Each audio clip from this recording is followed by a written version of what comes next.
আসসালামু আলাইকুম রহমতুল্লাহি ওয়া বারাকাতুহু নাহমাদুহু ওয়া নুসাল্লি আলা রাসূলিহিল কারীম আম্মা বাদ। সুপ্রিয় দর্শক, আলহামদুলিল্লাহ আপনাদের সামনে কিছুদিন যাবত ধারাবাহিক আলোচনা চলতেছিল। আমি আপনাদের সামনে বলেছিলাম যে ইনশাআল্লাহ বেদাত সম্পর্কে কিছু সমাজে বহুল প্রচলিত কিছু বিষয় নিয়ে ইনশাআল্লাহ আলোচনা করব। আমার আগের আলোচনার মধ্যে একটা বিষয় আলোচনা করছি, আপনারা অনেকে দেখেছেন। আজকে যে বিষয়টাকে আপনাদের সামনে স্পষ্ট করার জন্য আমি স্টুডিওতে আসলাম, সেটা হচ্ছে মাজার জিয়ারতের ব্যাপারে। অনেক ভাই বন্ধু, অনেক হিতাকাঙ্ক্ষীরা ফোন দেন যে অনেকে না জানার কারণেও মাজারে যাইতে চান, অনেক সময় কোনো কিছু নিয়ে মাজারে মান্নত করেন বা মাজার জিয়ারতের উদ্দেশ্যে রওনা দিতে চান। তো এই বিষয়টাকে একটু স্পষ্ট করার জন্য আপনাদের সামনে হাজির হয়েছি। প্রথমে আমরা জেনে নিই মাজার শব্দের অর্থটা কি। মাজার শব্দের অর্থ হচ্ছে জিয়ারতের স্থান। সুপ্রিয় দর্শক, এই জিয়ারতের স্থান মনে করে যদি কেউ বরকত হাসিলের জন্যে মাজারের মধ্যে যায়, যে যেখানে প্রকৃতপক্ষে আল্লাহর ওলিরা আছেন, বুজুর্গানে দিন যেখানে আছেন, যে সেখানে জিয়ারতের মধ্যে গেলে তাদের কাছ থেকে রুহানি ফয়েজ হবে, বরকত হবে, রুহানি ফয়েজ তাদের কাছ থেকে লাভ করা যাবে। তাহলে আহলে সুন্নাত ওয়াল জামাতের পরিভাষা হলো, আহলে সুন্নাত ওয়াল জামাতের আকীদা হলো এবং তাদের ভাষণ হলো, বক্তব্য হলো যে যদি কেউ এই নিয়তে যায় যে বুজুর্গানে দিনের পক্ষ থেকে তাদের রুহানি ফয়েজ হাসিল করবেন, সেখানে যাইয়া তাদের কবর জিয়ারত করে সওয়াব অর্জনের নিয়তে যাবেন, তাহলে নিঃসন্দেহে যাওয়া যায়। তবে শর্ত হলো হক্কানি পীরের মাজার হতে হবে, হক্কানি পীরের কবর হতে হবে। কারণ মাজার বা অথবা কবর জিয়ারতে গেলে মানুষের হৃদয়টা নরম হয়, আখেরাতের প্রতি একটু আখেরাতের কথা স্মরণ হয়, মৃত্যুর কথা স্মরণ হয়, যে এই পৃথিবীতে আমি চিরদিন থাকবো না, অবশ্যই একদিন এই পৃথিবী ছেড়ে চলে যাব, এই মাটির গর্তে আমাকে যেতে হবে। এই সমস্ত অনেক জিনিসই মনের মধ্যে জল্পনা কল্পনা হয়, যার কারণে নেক আমল করতে ভালো লাগে, গুনাহের কাছ থেকে বিরত থাকতে মনে চায়। এই নিয়তে মাজারের মধ্যে যাওয়া যাবে, মাজার জিয়ারতের উদ্দেশ্যে যাওয়া যাবে। এটা হলো আহলে সুন্নাত ওয়াল জামাতের আকীদা। কিন্তু বর্তমানে আমাদের এই দেশ নিয়ে শুধু বাংলাদেশ নয়, গোটা এশিয়াতেই বর্তমানে দেখা যায় যে মাজারের মধ্যে অত্যন্ত শরীয়ত গর্হিত, শরীয়ত পরিপন্থী বহুত কাজ হচ্ছে। যেমন অনেকে মাজারের মধ্যে যায় যে সেখানে মান্নত মানলে মনের আশা পুরা হয়, মনের বাসনা পুরা হয়, মাজারে দান করলে কামাই রোজগারের মধ্যে বরকত হয়, মাজারের মধ্যে গিয়ে কোনো কিছু চাইলে সেটা মনের আশা পূর্ণ হয়, মাজারের মধ্যে যদি কেউ সন্তান চায়, বাচ্চা চায়, সে তাহলে বাচ্চা হয়, সন্তান হয়, ইত্যাদি ইত্যাদি।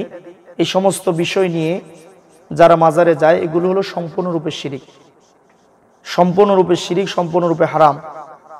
কারণ পৃথিবীর কোনো মাজারের মধ্যেই কোনো আল্লাহর ওলিরই, জীবিত হোক মৃত হোক, জীবিত ওলির দ্বারাও সম্ভব নয় বান্দার এমন কিছু কাজ হাসিল করে দেওয়া যেটা একমাত্র আল্লাহ পাকের দায়িত্ব, যেটা একমাত্র আল্লাহ তাআলা করেন। এরকম কোনো কাজ জীবিত কোনো ওলিরাও পারবে না। সেখানে তো মৃত যারা হয়ে গেছে, মরে গেছে, সেটা তো প্রশ্নই হয় না। এই জন্যে সে মাজারের মধ্যে কেউ যদি যায় সিজদা দেয়, কিংবা কোনো জিনিস মান্নত করে, কিংবা মাজারের কাছে কোনো জিনিস চায়, কিংবা এই কথা মনে করে যে মাজারে গেলে মনের বাসনা পুরা হবে, মনের আশা বাসনা পুরা হবে, এই সমস্ত কোনো ইচ্ছা নিয়ে, এই সমস্ত কোনো মনোভাব নিয়ে যদি কেউ মাজারে যায়, তাহলে সম্পূর্ণরূপে তার জন্য নাজায়েজ, সেটা শিরিক হবে, সম্পূর্ণরূপে হারাম হবে।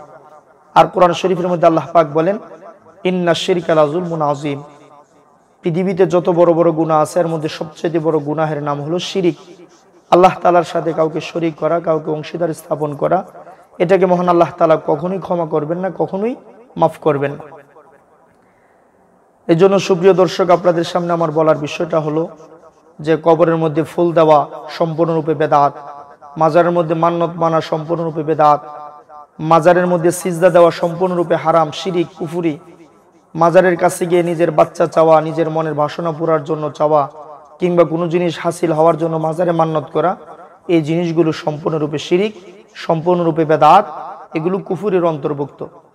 কারণ এই পৃথিবীতে ইবাদতের উপযুক্ত একমাত্র আল্লাহ তাআলা, সাহায্য চাওয়ার উপযুক্ত একমাত্র আল্লাহ তাআলা, নিজের মনের বাসনা পুরা করার অধিকার রাখেন একমাত্র আল্লাহ তাআলা, নিজের সন্তান সন্ততি বাচ্চা কাচ্চা ইত্যাদি দেওয়া, ব্যবসা বাণিজ্যের মধ্যে বরকত দেওয়া, বিপদ আপদ বালা মুসিবত থেকে দূর করার দায়িত্ব একমাত্র আল্লাহ তাআলার হাতে রেখে দিয়েছেন। এগুলো পৃথিবীর কোনো বান্দার কাছে আল্লাহ পাক দেন নাই। যেমন সূরা বনী ইসরাঈলের 23 নম্বর আয়াতে মহান আল্লাহ তাআলা বলেন, ওয়াকাদা রাব্বুকা আল্লা তা'বুদু ইল্লা ইয়্যাহু। হে নবীজি, আপনার পয়গম্বর, আপনার রব, আপনার প্রভু ফয়সালা করে দিয়েছেন। কাজা এটা মাজির সিগা, যার অর্থ হলো অতীতে হয়ে গেছে, ফয়সালা হয়ে গেছে, সিদ্ধান্ত হয়ে গেছে যে আপনার বান্দারা, আপনার উম্মতেরা যেন দুনিয়াতে যাইয়া একমাত্র কেবলমাত্র শুধুমাত্র আমি আল্লাহ তাআলার ইবাদত করবে। আমি আল্লাহ তাআলা ছাড়া অন্য কারো ইবাদত করতে পারবেন। যা কিছু চাওয়ার দরকার, যা কিছুর প্রয়োজন, তারা একমাত্র আমি আল্লাহ তাআলার কাছে চাবে। যেমন কোরআন শরীফের অন্য আয়াতে মহান আল্লাহ তাআলা বলেন, উদউনি আস্তাজিব লাকুম ইন্নাল্লাযীনা ইস্তাকবিরুনা আন ইবাদাতি সায়াদখুলুনা জাহান্নামা দাখিরিন। মহান আল্লাহ তাআলা বলেন, উদউনি আস্তাজিব লাকুম, হে আমার বান্দা বান্দিরা, তোমরা আমি আল্লাহ তাআলাকে ডাকো, আমি আল্লাহ তাআলা তোমাদের ডাকের সাড়া দেব। যারা আমি আল্লাহ তাআলার ইবাদত থেকে দূরে সরে যাবে, অন্য কোনো জিনিসকে চাবে, অবশ্যই আমি তাদের জন্য কঠিন শাস্তির ব্যবস্থা করে রাখছি। এর জন্য সুপ্রিয় দর্শক, মাজার জিয়ারতের উদ্দেশ্যে যদি কেউ যেতে চান, যে সেখানে গেলে রুহানি ফয়েজ হবে, আল্লাহর ওলিদের কাছ থেকে রুহানি ফয়েজ আমি লাভ করতে পারবো, তাদের কাছ থেকে বরকত লাভ করতে পারবো, বা তাদের উসিলায় আমি যদি আল্লাহ তাআলার কাছে দোয়া চাই, হয়তো বা মহান আল্লাহ তাআলা তাদের উসিলায় আমার গুনাহগারের দোয়াটা আল্লাহ কবুল করবেন। এই নিয়তে একমাত্র মাজারের মধ্যে যাওয়া যাবে। এছাড়া পৃথিবীর অন্য কোনো উদ্দেশ্যে যে সমস্ত কুসংস্কার, অপসংস্কৃতি, বেদাতের কথা বললাম, যে সেখানে কোনো জিনিস মান্নত মানা, সেখান থেকে কোনো কিছু হাসিল করার নিয়তে যাওয়া, সেখানে সিজদা দেওয়া, এরকম ভাবে ভণ্ড পীরের দরবারে বা কোনো হক্কানি পীরের দরবারে কোনো কিছু চাওয়া, ইত্যাদি ইত্যাদি যে কোনো জিনিসের জন্যই মাজারের মধ্যে যাওয়া সম্পূর্ণরূপে শিরিক, সম্পূর্ণরূপে বেদাত, সম্পূর্ণরূপে কুফরি।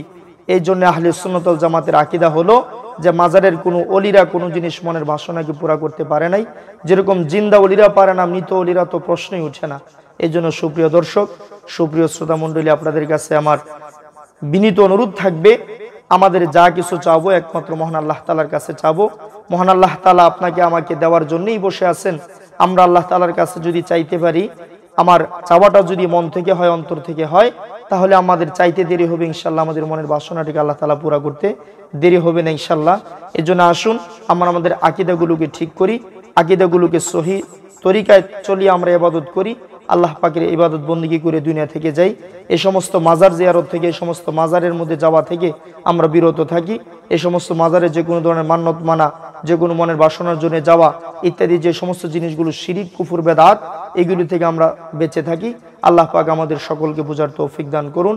ওয়া আখিরু দাওয়ানা আনিল হামদুলিল্লাহি রাব্বিল আলামিন। আসসালামু আলাইকুম ওয়া রাহমাতুল্লাহি ওয়া বারাকাতুহু।